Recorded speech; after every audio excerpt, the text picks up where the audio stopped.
Hello students, welcome back to my channel UTD classes by Neeraj sir, and today we are discussing on chapter carbon and its compound of chemistry of class 10th.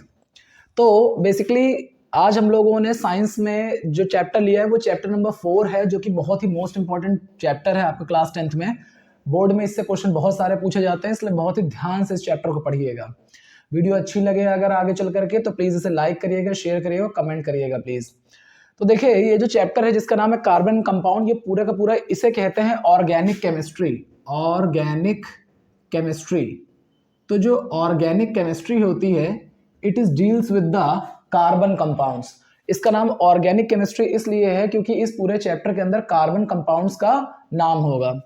तो देखते हैं सबसे पहले carbon and इस compound के बारे में। तो यहाँ पे एक वर्ड लिखा हुआ है covalent bond. What is the meaning of covalent bond? A covalent bond is a chemical bond which pairs of electrons are shared between two atoms. कह रहा कोवेलेंट बॉन्ड वो बॉन्ड होते हैं जो कि दो एटम्स के बीच में इलेक्ट्रॉनों का शेयरिंग करते हैं, नॉट ट्रांसफरिंग, ओनली शेयरिंग। अब देखिए मैं शेयर वर्ड के लिए इतना ज्यादा जोर क्यों दे रहा हूं, ध्यान से समझिए जरा सा। आपको पता है कि कार्बन के पास में लास्ट क्लास में 4 इलेक्ट्रॉन होते हैं, और आप लोगों को इलेक्ट्रॉनिक कॉन्फ़िगरेशन के दौरान ये बताया गया होगा कि लास्ट क्लास में अगर 1, 2 या 3 इलेक्ट्रॉन है तो हम उन्हें हीट दे करके या एनर्जी दे करके उन्हें उनके सेल से बाहर निकाल सकते हैं, जिनकी वजह से उनके ऊपर पॉजिटिव और निगेटिव आयंस आ सकते हैं। लेकिन 4 इलेक्ट्रॉन्स को बाहर नहीं निकाला जा सकता। इसका मतलब ये चाहे भी तो अपने इलेक्ट्रॉन्स नहीं निकाल सकता, और अगर ये 4 इलेक्ट्रॉन निकाल नहीं सकता है तो ये भी तो सोचिए कि दुनिया में कोई भी एटम 4 इलेक्ट्रॉन तो नहीं निकाल सकता। तो जब वो 4 इलेक्ट्रॉन निकालेगा नहीं तो इसको 4 इलेक्ट्रॉन देगा कौन, और ये कभी भी अपना ऑक्टेट पूरा कर नहीं पाएगा। तो इसका ये मतलब हो गया कि यहाँ पे इलेक्ट्रॉनों का लेन देन नहीं होता, यहाँ पे इलेक्ट्रॉन शेयर किए जाते हैं। शेयर करने का मतलब होता है कि जिसके इलेक्ट्रॉन हैं वो उसी के पास रहेंगे, लेकिन हम एक बॉन्ड बनाते हैं जिसे बोलते हैं कोवेलेंट बॉन्ड। इस कोवेलेंट बॉन्ड से ऐसा होता है कि मेरे इलेक्ट्रॉन मेरे पास, तुम्हारे इलेक्ट्रॉन तुम्हारे पास, लेकिन जब भी मुझे ऑक्टेट पूरा करना होगा तो इस बॉन्ड के सहारे तुम्हारे वाले जो इलेक्ट्रॉन्स है वो भी मेरे में काउंट हो जाएंगे। इसी तरह उसके लिए भी ऐसा होगा, दूसरे एटम की जब काउंटिंग करनी होगी या उसको सैचुरेटेड करना होगा तो ये कोवेलेंट बॉन्ड से जो मेरे इलेक्ट्रॉन होंगे वो उसको शेयर हो जाएंगे। तो इस तरह से इसे बोलते हैं कोवेलेंट बॉन्ड। तो आइए देखते हैं कोवेलेंट बॉन्ड क्या है। A covalent bond is a chemical bond which pairs of electrons are shared between two atoms. दो एटम्स के बीच में इलेक्ट्रॉनों का जो शेयरिंग होती है उसी को कोवेलेंट बॉन्ड कहा जाता है। इसका एक दूसरा नाम भी होता है, इसे मॉलिक्यूलर बॉन्ड भी कहते हैं। इसे मॉलिक्यूलर बॉन्ड भी कहा जाता है। मॉलिक्यूलर बॉन्ड कहते हैं क्योंकि इसे मॉलिक्यूल्स जो है बॉन्ड की तरह ट्रीट करते हैं। अब देखिए यहाँ पे, क्योंकि हम लोग यहाँ पे इलेक्ट्रॉन्स का ट्रांसफर करते हैं, यहाँ पे इलेक्ट्रॉन्स का ट्रांसफर होता है, और यहाँ पे एक और चीज होती है, दो एटम्स के बीच में अट्रैक्शन या रिपल्शन का फोर्स होता है। कैसा फोर्स होता है? अट्रैक्शन का या रिपल्शन का फोर्स होता है। अब अट्रैक्शन या रिपल्शन का फोर्स होने की वजह से इसे हम लोग एक और इसीलिए इसे हम लोग कोवेलेंट बॉन्डिंग कहते हैं।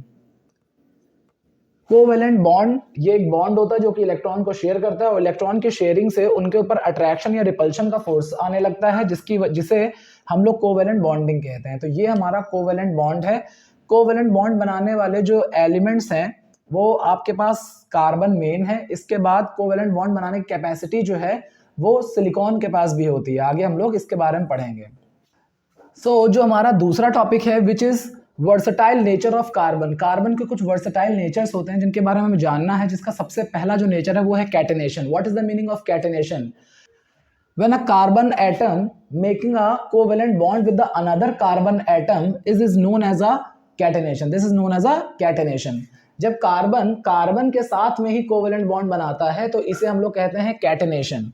जैसे कि कार्बन के साथ एक बॉन्ड बनाना कैटेनेशन कहलाता है, एक और बॉन्ड बनाना कैटेनेशन, एक और कार्बन, एक और कार्बन, एक और कार्बन, ऐसे आप कार्बन्स की अगर चेन बना देंगे तो इसी चीज को कैटेनेशन कहा जाता है। तो what is the meaning of catenation?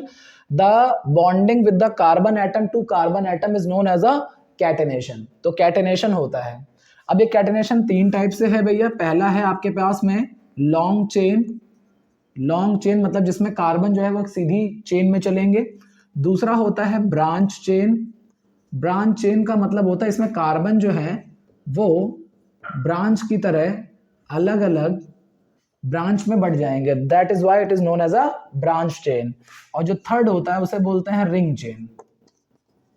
तो रिंग चेन का मतलब होता है कार्बन जो होता है रिंग बनाते हैं, लाइक इस तरह से हम लोग कार्बन के कंपाउंड्स में रिंग चेन भी देखी जा सकती है।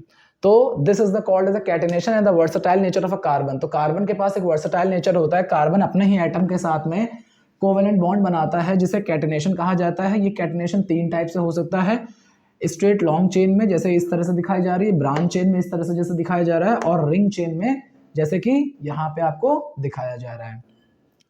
उसके बाद हम जो और आगे देखेंगे वो क्या है, वो हमारे पास है, देखिए यहाँ पे जो कैटेनेशन होता है ये तीन तरीके से हो सकता है।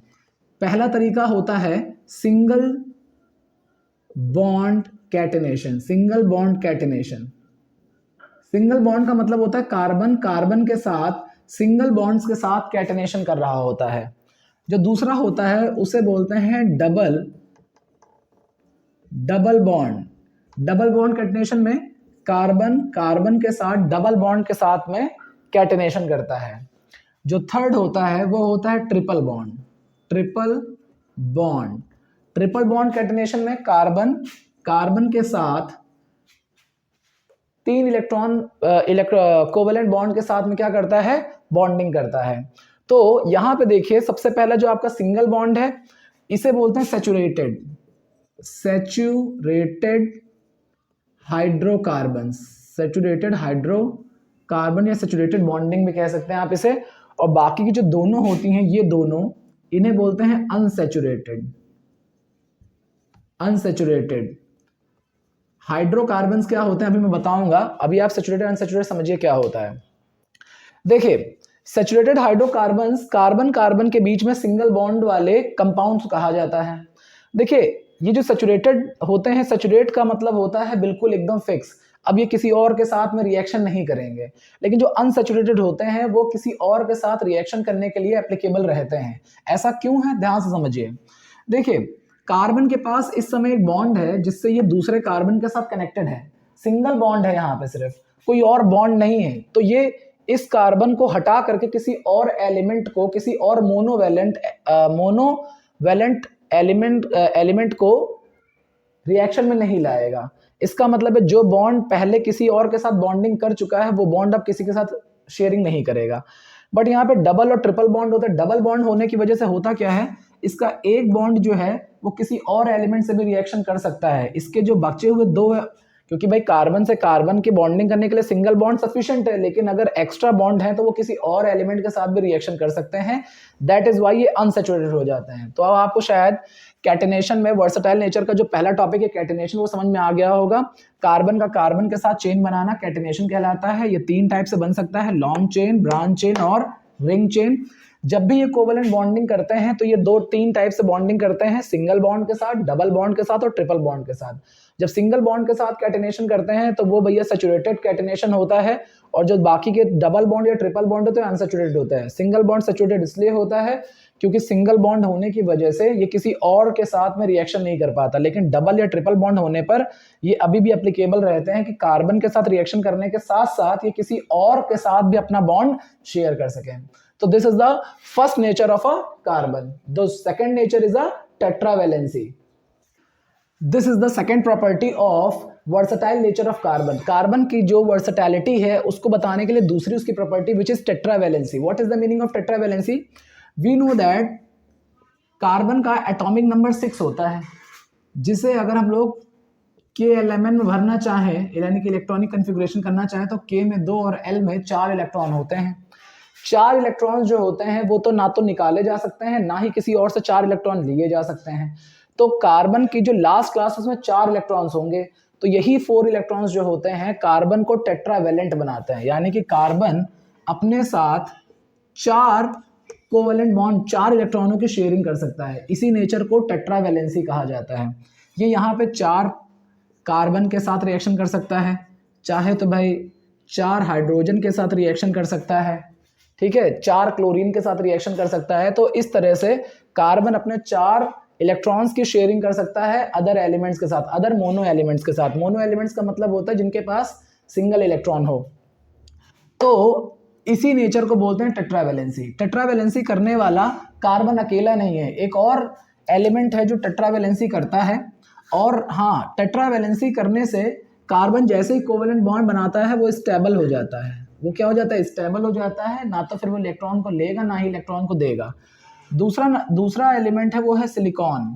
Silicon Si, atomic number 14, atomic number 14 में से 2, 8 एंड 4।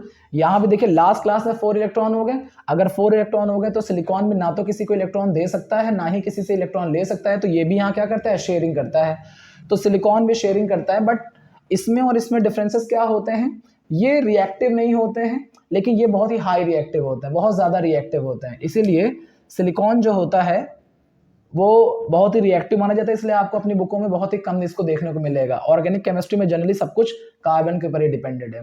तो इस तरह से आप वर्सटाइल नेचर ऑफ कार्बन के बारे में समझते हैं। वो कैटेनेशन कर सकता है, उसके बाद टेट्रावैलेंसी होती है, और वो एक साथ 4 इलेक्ट्रॉनों की शेयरिंग भी कर सकता है। तो ये आपके पास पूरा का पूरा टॉपिक हो गया है आपका वर्सटाइल नेचर ऑफ कार्बन।